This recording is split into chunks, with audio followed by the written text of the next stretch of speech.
If you think winning a bidding war in New York City real estate is about paying the highest price, that mindset alone will cost you deals. I've seen buyers competing at $2 million, $5 million, even $10 million lose deals, while cleaner, better structured offers win the deal. In New York City, bidding wars are won by reducing risk for the seller, not throwing money at the problems. My name is Chris Jordan. I'm a luxury real estate agent here in New York City. In this video, I'm going to break down exactly how sophisticated buyers win bidding war without overpaying or creating long-term regret. I'll walk through 4 principles that buyers and their advisors use to get an advantage on the market. So, to kick it off, the number one thing to do to win a bidding war in New York City is to get fully underwritten before you offer. A lot of buyers get pre-approvals and fully underwritten approvals mixed up. A pre-approval helps you shop, but a fully underwritten approval helps you win. Fully underwritten approval offers a great deal of certainty to the seller when they're reviewing offers. For all cash buyers, I know this can get a little tricky. Bank statements is the gold standard, right? But I know a lot of cash buyers, they don't really like to open up and just give out their bank statements, but bank statements 30 to 90 days is a gold standard.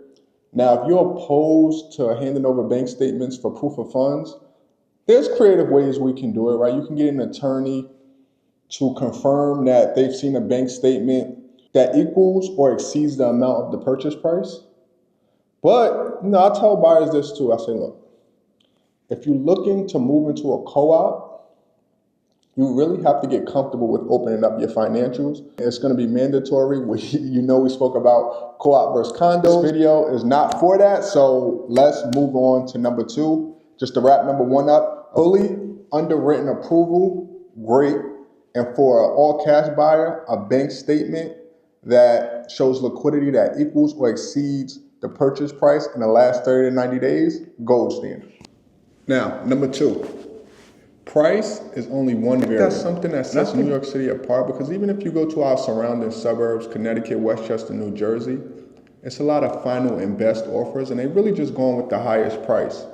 Because a lot of times the buyers are competing against another buyer. But in New York City, terms and conditions matter just as much as the price. I've seen slightly lower prices with stronger terms beat higher offers. Now, let me be realistic here. It's not going to be 10% or something drastic, but if it's in the same ballpark and the terms are stronger, that offer is likely to win over a higher offer. Number 3, knowing the building better than other buyers.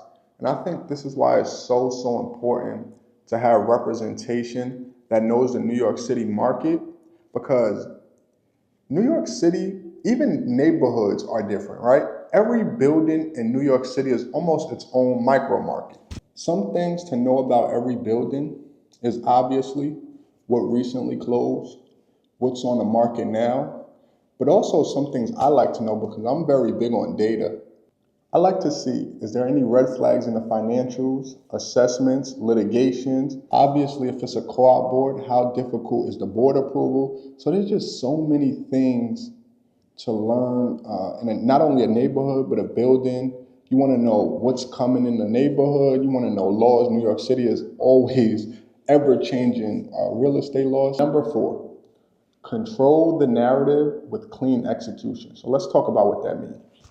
So what that means the team you build need to run like a well-oiled machine. Whoever is part of this real estate transaction, they have to all be connected. That means immediate contract review, a responsive attorney, a lender who closes New York City deals, and somebody that's going to have direct contact with the seller agent. This is what I do with my clients, and I think you and your representation should definitely do this, right? You should always be ready for every scenario in a negotiation. So you should always sit down with your representation and have a best case scenario, a middle ground, and a walk away number. And I think it would definitely make the process much easier because you're not blindsided by anything that happens in a negotiation. Getting to the closing table is an art. And I know we all want the best deal possible. But my advice to you is this. Always put yourself in the person you're negotiating with shoes, right? And the reason I say that is because once you know what they want, it makes the negotiation much, much easier. If your representation can figure out what the other side want with asking open-ended questions, then awesome, you're in a great position. But I'll be honest, a lot of times you're gonna get down the line, and this is why having that number and having data is so important.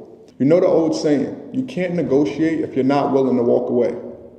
But at least when you walk away knowing you did everything in your power to make a deal, and what they wanted contradicted what you wanted, and y'all couldn't come to a middle ground.